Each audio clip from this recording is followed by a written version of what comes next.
രാഘവന്റെ ചുമയാണ് വിമലിന്റെയും പൂജയുടെയും നോട്ടത്തെ പിന്തിരിപ്പിച്ചത്. വിമൽ രാഘവനെ നോക്കി പുഞ്ചിരിച്ചു. രാഘവ് അവനെ അകത്തേക്ക് ക്ഷണിച്ചെങ്കിലും വിമൽ ഉമ്മറത്തെ തിണ്ണയിൽ കയറിയിരുന്നു. അമ്പലത്തിലുണ്ടായ അടി വിശദീകരിച്ചു കൊടുത്തു വിമൽ. രാഘവനും നളിനിയും രാഗിണിയും എല്ലാം കവളിൽ കൈവച്ച് കാര്യമായി ഇരുന്ന് കേൾക്കുന്നുണ്ട്. ഇടയ്ക്കിടെ വിമലിന്റെ കണ്ണുകൾ രാഘവന്റെ കസാരയെ പിടിച്ചു നിൽക്കുന്ന പൂജയിലേക്ക് പാളിപ്പോകുന്നുണ്ടായിരുന്നു. പൂജ അത് ശ്രദ്ധിക്കാത്ത മട്ടിൽ അങ്ങോട്ടും ഇങ്ങോട്ടും തലതിരിച്ചു. ഭവ്യം പായലും കുഞ്ഞിനെ പിടിച്ച് മുറ്റത്തുണ്ട്. പായലിന്റെ കയ്യിൽ കിടന്ന് അവൻ ഉറങ്ങി. എന്നാൽ ഞാൻ ഇറങ്ങട്ടെ? വിമൽ എഴുന്നേറ്റു. കാപ്പി കുടിച്ചിട്ട്. വേണ്ടമ്മേ, ഇനി ഒരിക്കലാവാം. അവൻ പൂജയെ നോക്കി. മോളെ, അനന്തനെ വിളിക്കി. ഏയ് വേണ്ട, ഞാൻ ഇറങ്ങിയെന്ന് പറഞ്ഞാൽ മതി. വിമൽ ചിരിച്ചുകൊണ്ട് മുറ്റത്തേക്കിറങ്ങി. പായൽ കുഞ്ഞിനെയും കൊണ്ട് പൂജയുടെ അടുത്തേക്ക് ചെന്നു. എല്ലാവരും അകത്തേക്ക് കയറിയിരുന്നു. എന്താ ചേച്ചി ഒരു സ്പാർക്ക്? പായൽ നടന്നു പോകുന്ന വിമലിനെ നോക്കി പറഞ്ഞു. പിന്നെ സ്പാർക്ക് വാങ്ങുന്നി. പൂജ അവളെ ഒന്ന് ദേഷ്യത്തിൽ നോക്കിയിട്ട് അകത്തേക്ക് കയറി. പായൽ പുറകെയും. ബദ്രി ഇരിക്കുന്നതിന് നേരെ ചുമരി ചാരി നിൽക്കുകയാണവൻ. ഒരു കൈ കൊണ്ട് കട്ടിലിൽ പിടിച്ചിട്ടുണ്ട്. ബദ്രിയുടെ മുഖത്തേക്ക് നോക്കാതെ താഴേക്ക് നോക്കിയാണ് നിൽപ്പ്. മുഖത്ത് ഇപ്പോഴും ഗൗരവം തന്നെ. ഞാൻ വേണമെന്ന് കരുതിയല്ല, നീ നോക്ക്. നമ്മുടെ ഭവ്യയുടെ പ്രായം കൂടിയില്ല അവര്. ചെറിയ കുട്ടികളല്ലേ. കരയൊന്നും കണ്ടപ്പോൾ വേറെ ഒന്നും നോക്കിയില്ല. അനന്ത മുഖം ഉയർത്തി ബദ്രിയെ നോക്കി. അവൾ മറുവശത്തേക്ക് തലതിരിച്ചിരിക്കുന്ന കണ്ട് അവനിനി എന്ത് പറയണമെന്നറിയാതെ നിന്നു. പായൽ കുഞ്ഞിനെ കിടത്താൻ പോയപ്പോഴാണ് അനന്തന്റെ ആ നിൽപ്പും ബദ്രിയുടെ ദേഷ്യത്തോടെയുള്ള ഇരിപ്പും കാണുന്നത്. വന്ന ചിരി അടക്കി നിർത്തി തുറന്നു വെച്ച വാതിലിൽ അവൾ തട്ടി. ശബ്ദം കേട്ട് അനന്തൻ തലയുയർത്തി. ബദ്രി ഇരുന്നിടത്തു നിന്നും എഴുന്നേറ്റു. വാവ് ഉറങ്ങി ചേച്ചി. ബദ്രി വേഗം വന്ന് കുഞ്ഞിനെ വാങ്ങി. ഞങ്ങൾ വീട്ടിലേക്ക് പോവാ. ഇപ്പോഴോ? ഇപ്പോൾ തന്നെ പോവണം. ഭദ്ര ആനന്ദിനെ നോക്കി പറഞ്ഞതും പായൽ തലയാട്ടി തിരിഞ്ഞു നടന്നു. കുഞ്ഞിനെ പിടിച്ച് വേഗത്തിൽ പുറത്തേക്ക് നടക്കുമ്പോൾ എല്ലാവരും എന്തൊക്കെയോ പറയുന്നുണ്ടായിരുന്നു. ഒന്നും കേൾക്കാതെ നടന്നു. പുറകെ അനന്തനും. അവന് ഭയങ്കര ടെൻഷനുണ്ടായിരുന്നു. ഇതിൻ്റെ പേരിൽ ഭദ്ര ഒന്നും മിണ്ടാതെ നടക്കുന്നത് തന്നെ വല്ലാതെ തോന്നുന്നു. ഭാഗ്യം വീട്ടിലേക്ക് പോകണമെന്ന് പറഞ്ഞത്. ഇതിൻ്റെ പേരിൽ അവൾ മേലിടത്തേക്ക് വരില്ലെന്ന് അനന്തം ഭയന്നിരുന്നു. ബുള്ളറ്റ് സ്റ്റാർട്ടാക്കി അവൻ ഭദ്രയെ നോക്കി. അവൾ അവൻ ഗവനിക്കാതെ കുഞ്ഞിനെയും എടുത്ത് കയറി. എന്നാൽ അനന്തനെ തൊടാതെയാണ് ഇരുന്നത്. അനന്തനൊന്നും മിണ്ടാതെ വണ്ടിയെടുത്തു. ഇടയ്ക്കിടെ കണ്ണാടിയിലൂടെ അവളെ നോക്കിയെങ്കിലും അവളുടെ മുഖത്ത് ദേഷ്യം കാരണം വേഗം നോട്ടം മാറ്റേണ്ടി വന്നു. മേലെടുത്തെത്തി ഭദ്ര കുഞ്ഞിനെയും എടുത്തിറങ്ങി. ആനന്ദം വന്നാണ് വാതി തുറന്നത്. വാതി തുറന്നവൻ തന്നെ നോക്കാതെ ഭദ്ര അകത്തേക്ക് കടക്കുന്ന കണ്ട ആനന്ദൻ വേഗം അവളുടെ കയ്യിൽ പിടിച്ചു. ഭദ്ര തിരിഞ്ഞ് നെറ്റി ചൊളിച്ച് അവനെ നോക്കി. ഞാൻ പറഞ്ഞില്ലേ ഭദ്രെ, അപ്പോഴത്തെ ദേഷ്യത്തിന്. എനിക്ക് തലവേദന എടുക്കുന്നു, ഒന്ന് കിടക്കണം, കൈവിട്. ഭദ്ര അവൻ പറഞ്ഞ് പൂർത്തിയാക്കും മുമ്പേ പറഞ്ഞ് അവൻ്റെ കയ്യിൽ നിന്നും കൈ കുതറി വേഗം മുകളിലേക്ക് കയറി. അനന്തൻ അവൾ പോകുന്നത് നോക്കി കുറച്ചു നേരം അങ്ങനെ നിന്നു. ഭദ്ര സാരി പോലും മാറാതെ ബെഡിൽ കയറി കിടന്നു. അന്ന് രാത്രി അമ്പലത്തിൽ നിന്ന് തിരിച്ചു വരുമ്പോൾ മഴയത്ത് വെച്ച് പാതി ജീവനോടെ മഹാദേവൻ തിരികെ നൽകിയതാ. പിന്നെ 1 മാസത്തോളം ആശുപത്രിയിൽ. അന്ന് താൻ അനുഭവിച്ച വേദന, ഒറ്റപ്പെടൽ. ആനന്ദേട്ടൻ്റെ നേരെ ഒരു മുള്ളു കൊണ്ടാൽ പോലും സഹിക്കാൻ കഴിയുന്നില്ല. അപ്പോഴാ പോയി തല്ലുണ്ടാക്കി. മുഖത്തും കയ്യിലും മുറിവായി വന്നേക്കുന്നു. കുഞ്ഞിന് നേരെ ചെരിഞ്ഞു കിടക്കുന്ന അവളുടെ കണ്ണുകളിൽ നിന്നും കണ്ണീർ ഒഴുകുന്നുണ്ടായിരുന്നു. എത്ര പറഞ്ഞാലും മനസ്സിലാവുന്ന വെച്ചാൽ എന്താ ചെയ്യുക? അവൾ എഴുന്നേറ്റിരുന്ന് കണ്ണു തുടച്ചു. മിണ്ടാതിരിക്കാൻ കഴിയുന്നില്ല. എന്തോ പോലെ തോന്നുന്നു. മുഖം താഴ്ത്തിയുള്ള നടപ്പ്. എന്നും തല ഉയർത്തി പിടിച്ചിട്ടേ ഉള്ളൂ. ആദ്യമായാണ് തല താഴ്ത്തി തെറ്റ് ചെയ്ത പോലെ നിൽക്കുന്നത്. ഭദ്ര ഓരോന്നോർത്തിരിക്കുമ്പോഴാ വാതിലിൽ അനക്കം ശ്രദ്ധിച്ചത്. ഭദ്ര തലചിരിച്ചു നോക്കി. അനന്തനാണ്. കയ്യിലൊരു ഗ്ലാസ്സുമുണ്ട്. കട്ടന, നിനക്ക് തലവേദനിക്കുമെന്ന് പറഞ്ഞില്ലേ? ഭദ്ര സംശയത്തോടെ നോക്കിയപ്പോൾ അനന്തൻ അവൾക്ക് മുഖം കൊടുക്കാതെ ഗൗരവത്തോടെ പറഞ്ഞു. ഇത് കുടിച്ചാൽ മാറുന്ന തലവേദനയൊന്നുമല്ല. അനന്തൻ ഉറങ്ങിക്കിടക്കുന്ന കുഞ്ഞിനെ നോക്കി. എനിക്ക് ശരിയൊന്ന് തോന്നിയതേ ചെയ്തുള്ളൂ. ആ കൊച്ചിൻ്റെ സ്ഥാനത്ത് ആരായാലും ഞാൻ അങ്ങനെ ചെയ്യൂ. ഇതൊന്നും കണ്ടിട്ട് മിണ്ടാതിരിക്കാൻ എന്നെക്കൊണ്ട് പറ്റില്ല. അനന്തൻ ഗൗരവം ഒട്ടും കുറയ്ക്കാതെ പതിഞ്ഞ ശബ്ദത്തിൽ പറഞ്ഞ് കുഞ്ഞിൻ്റെ അരികിലിരുന്നു. ശരി, നിങ്ങൾക്ക് തോന്നിയതുപോലെ നിങ്ങൾ ചെയ്. എനിക്ക് ശരിയെന്ന് തോന്നുന്നത് ഞാനും ചെയ്യാം. ഭദ്ര വേഗം എഴുന്നേറ്റ് ബാഗെടുത്ത് ഡ്രസ്സ് മടക്കി അതിനുള്ളിലേക്ക് വയ്ക്കാൻ തുടങ്ങി. നീ എങ്ങോട്ടാ? ആനന്ദൻ എഴുന്നേറ്റ് ആദിയോട് ചോദിച്ചു. നിങ്ങൾ എന്തിനാ അതറിയുന്നേ? നിങ്ങൾക്ക് തോന്നുന്നതൊക്കെ ചെയ്യുമ്പോൾ ഞാൻ ചോദിക്കാൻ വന്നോ? ഭദ്ര ദേഷ്യത്തോടെ പറഞ്ഞിട്ട് ഡ്രസ്സ് വീണ്ടും എടുത്ത് വയ്ക്കാൻ തുടങ്ങി. ആനന്ദൻ വേഗം അവളുടെ അടുത്തേക്ക് ചെന്ന് കൈകളിൽ പിടിച്ചു. വേണ്ട ഭദ്രെ, ഇനി ഉണ്ടാവില്ല, ആനന്ദൻ മൃദുലമായി പറഞ്ഞു. മാറ്. ഭദ്ര ആനന്ദനെ മാറ്റിക്കൊണ്ട് വീണ്ടും ചെയ്യുന്ന ജോലി തുടർന്നു. ഡി, പറയുന്ന കേൾക്ക്. നീയില്ലാതെ എനിക്ക്. മിണ്ടരുത്. ഞാൻ ഇല്ലാതായാൽ നിങ്ങൾക്കെന്താ? നിങ്ങളീ കാട്ടിക്കൂട്ടുന്നതൊക്കെ എന്നെ ഓർത്തുകൊണ്ടാണോ? ഇത്രകാലം ഞാൻ എൻ്റെ മകനെ സുരക്ഷിതമായ വളർത്തിയത്. അതിനിപ്പോൾ എന്തുണ്ടായെന്നാ നീ പറയുന്നേ? ആനന്ദൻ അവളുടെ കയ്യിൽ നിന്ന് ബാഗ് പിടിച്ചു വാങ്ങി. നാളെ അവന്മാർ നിങ്ങളില്ലാത്ത നേരം നോക്കി പ്രതികാരം ചോദിക്കാൻ വരില്ലെന്ന് ആര് കണ്ടു? നിങ്ങൾ പോയി തല്ലുണ്ടാക്കിയതിന് ഞാനും എൻ്റെ മോനും അനുഭവിക്കണോ? അവനെ ഞാൻ പ്രസവിച്ചിട്ടുണ്ടെങ്കിൽ സുരക്ഷിതമായി നോക്കേണ്ടതും എൻ്റെ കടമയാ. അച്ഛൻ ഇങ്ങനെ ഗുണ്ടയായി നടന്നാൽ എനിക്കും എൻ്റെ മോനും ഒരുപാട് സഹിക്കേണ്ടി വരും. അതുകൊണ്ട് ഞാൻ പോവാ. നിങ്ങൾ എങ്ങനെയാണെന്ന് വെച്ചാൽ ജീവിക്ക്. തല്ലിയോ കൊന്നോ എങ്ങനെ വേണേലും അടികണ്ട് നിൽക്കുന്നവർക്കൊക്കെ ഹരമായിരിക്കും ഹീറോ ആയി തോന്നും. പക്ഷെ താലി കെട്ടിയ പെണ്ണിൻ്റെ ഉള്ളിൽ തീയായിരിക്കും. ഭദ്രയ്ക്ക് ഇതപ്പോടെ പറഞ്ഞു നിർത്തി അവനെ നോക്കി. ബാഗിൽ മുറുകെ പിടിച്ചിട്ട് ഒരു ഭാവം കൂടാതെ ഇരിക്കുന്നുണ്ട്. ബാഗ് അവൻ്റെ കയ്യിൽ നിന്നും തട്ടിപ്പറിച്ചെടുത്തു. ഭദ്ര തിരിഞ്ഞ് കുഞ്ഞിനെ എടുക്കാൻ നടന്നതും അനന്തൻ അവളുടെ കയ്യിൽ മുറുകെ പിടിച്ചു. മരിച്ചുപോയ എൻ്റെ അമ്മ സത്യം. ഞാൻ ഇനി തല്ലിനും വഴക്കിനും പോവില്ല, സത്യം. ഭദ്ര അങ്ങനെ തന്നെ നിന്നു. അനന്തൻ കൈമെല്ലെ അയച്ചതും അവൾ ബാഗ് നിലത്ത് വെച്ച് അനന്തനെ നോക്കി. അവൻ്റെ കണ്ണുകൾ പോവല്ലേ എന്ന് കേഴും പോലെ.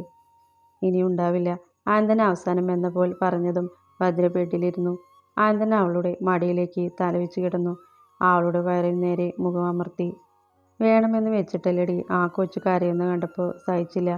നിനക്ക് ഇഷ്ടമില്ലെങ്കിൽ ഞാൻ ഒന്നിലും ഇടപെടില്ല, തല്ലുണ്ടാക്കില്ല, പോരെ?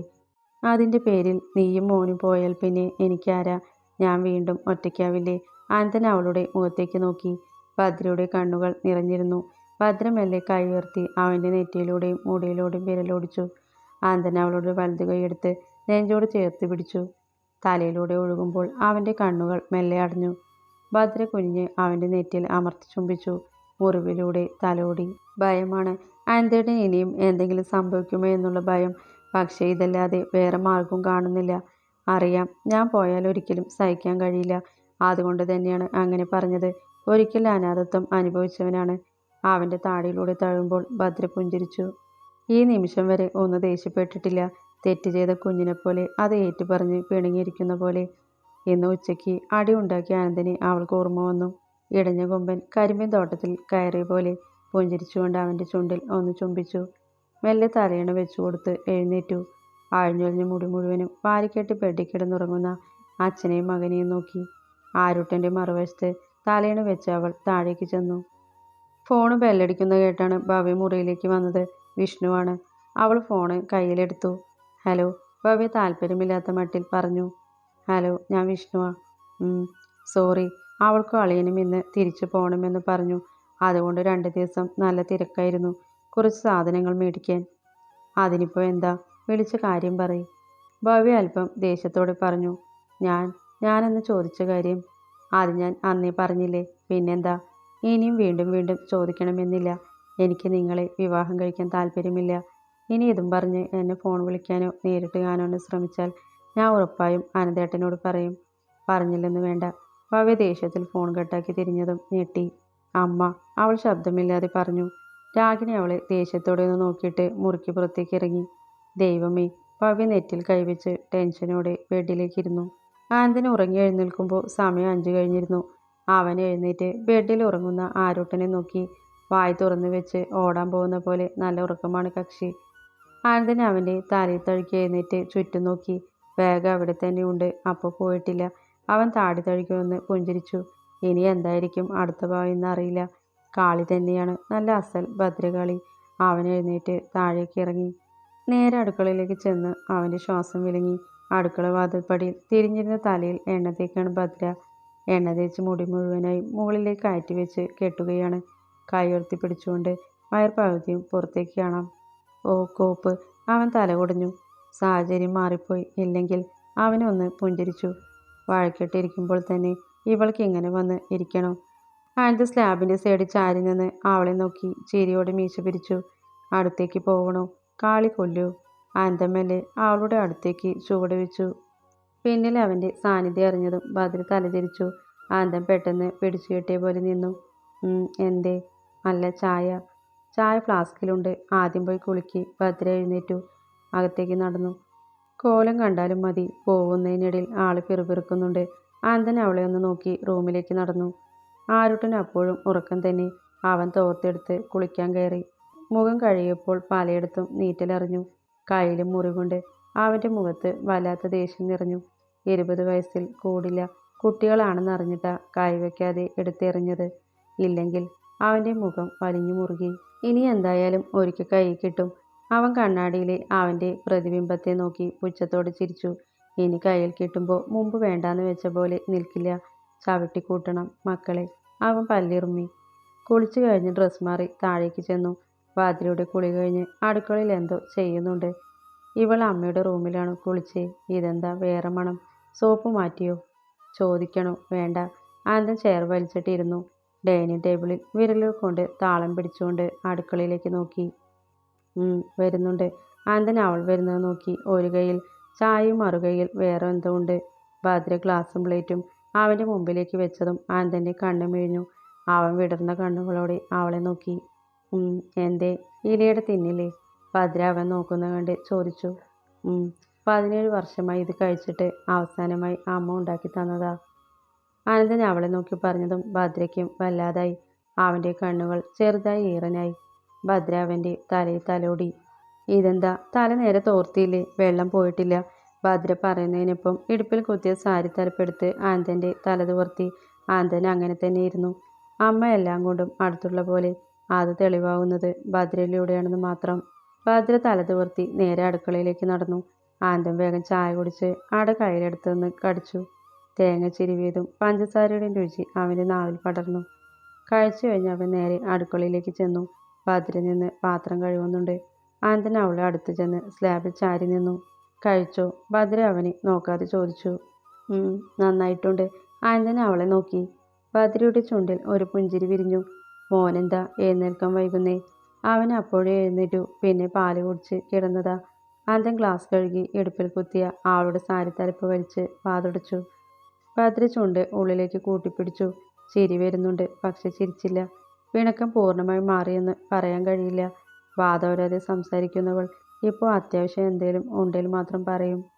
പിന്നെയും അവൻ അടുക്കളയിൽ തന്നെ നിന്നു. ഭദ്ര മാവെടുത്ത് കുഴിക്കുന്ന കണ്ട് ആനന്ദൻ്റെ കണ്ണ് തള്ളി. മുംബൈയിൽ നിന്ന് വന്നപ്പോൾ മുതൽ 2 ദിവസത്തിലൊരിക്കൽ ചപ്പാത്തിയോ പൂരിയോ ഉണ്ടായിരിക്കും. ഞാൻ സഹായിക്കണോ? ആനന്ദൻ ചോദിച്ചതിന് ഉണ്ട കണ്ണ് മാത്രം ഉയർത്തി ഒറ്റ നോട്ടമായിരുന്നു. വേണ്ട, നല്ല ക്ഷീണം കാണും, പോയി കിടന്നു.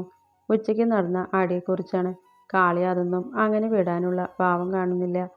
ഈ തേങ്ങ ഒന്ന് പൊതിച്ചു തന്നാൽ മതി. സ്ലാബിനടിയിൽ നിന്ന് ചാക്കിൽ വെച്ച തേങ്ങ എടുത്ത് അവൾ ആനന്ദന് നേരെ നീട്ടി. അവനൊന്നും മിണ്ടാതെ തേങ്ങ വാങ്ങി പൊതിച്ചു. അവിടെ തന്നെ വെച്ചു. വൈകുന്നേരം ആയപ്പോൾ മഴയ്ക്കും ചെറിയ കോളുണ്ട്. നേരത്തേക്കാളും കൂടുതൽ ഇരുട്ട് പടരാൻ തുടങ്ങി. വലിയ ഒച്ചയോടെ മഴയും. ആനന്ദൻ വേഗം കുഞ്ഞിൻ്റെ അടുത്തേക്ക് ഓടി. ആള് എഴുന്നേറ്റ് മേലേട്ട് നോക്കി എന്തൊക്കെയോ പറയുന്നുണ്ട്. അച്ചയുടെ പൊന്നെ, എഴുന്നേറ്റോ? അവൻ കുഞ്ഞിനെ വാരി എടുക്കുന്നതിനൊപ്പം നെറ്റിയിൽ ചുംബിച്ചു. നമുക്ക് താഴേക്ക് പോവാം. കാളിയുടെ ദേഷ്യം ഇതുവരെ തീർന്നിട്ടില്ല. ആനന്ദൻ താഴേക്ക് പോകുന്നതിനൊപ്പം പരാതി പറയുന്നുണ്ട്. ചെക്കനൊന്നും മനസ്സിലാവാതെ അച്ഛനെ തന്നെ നോക്കുന്നുണ്ട്. ഭദ്ര കറി ഉണ്ടാക്കിക്കൊണ്ടിരിക്കുക. ആനന്ദിനെയും കുഞ്ഞിനെയും കണ്ടപ്പോൾ ഭദ്ര കുഞ്ഞിൻ്റെ അടുത്തേക്ക് ചെന്നു. ആരൂട്ടന് അമ്മ ചായയും അടയും എടുത്തു വെച്ചിട്ടുണ്ട് കേട്ടോ. അച്ഛനോട് തരാൻ പറ. അമ്മ കറി ഉണ്ടാക്കിയിട്ട് വേഗം വരാം. ഭദ്ര കുഞ്ഞിൻ്റെ വയറിൽ മുഖം കൊണ്ട് ഇക്കിളി കാട്ടി. ആനന്ദനെ അവളെ തന്നെ നോക്കുന്ന കണ്ടപ്പോൾ ഭദ്ര വേഗം മാറി നിന്നു. ആ പാത്രത്തിൽ തേങ്ങയിടാത്ത അടയിരിപ്പുണ്ട്, അത് കുഞ്ഞിന് പൊട്ടിച്ചു കൊടുക്ക്. ഭദ്ര ഗൗരവത്തോടെ പറഞ്ഞപ്പോൾ ആനന്ദൻ ചെറുചിരിയോടെ അടയെടുത്ത് ഹാളിലേക്ക് നടന്നു. കുഞ്ഞിന് അട കൊടുക്കുന്നതിനിടയ്ക്കാണ് ഫോൺ ബെല്ലടിക്കുന്നത് കേട്ടത്. ആനന്ദൻ ഫോണെടുത്ത് നോക്കിയപ്പോൾ വിഷ്ണുവാണ്. അവൻ കോൾ അറ്റൻഡ് ചെയ്ത് ചെവിയോട് ചേർത്തു.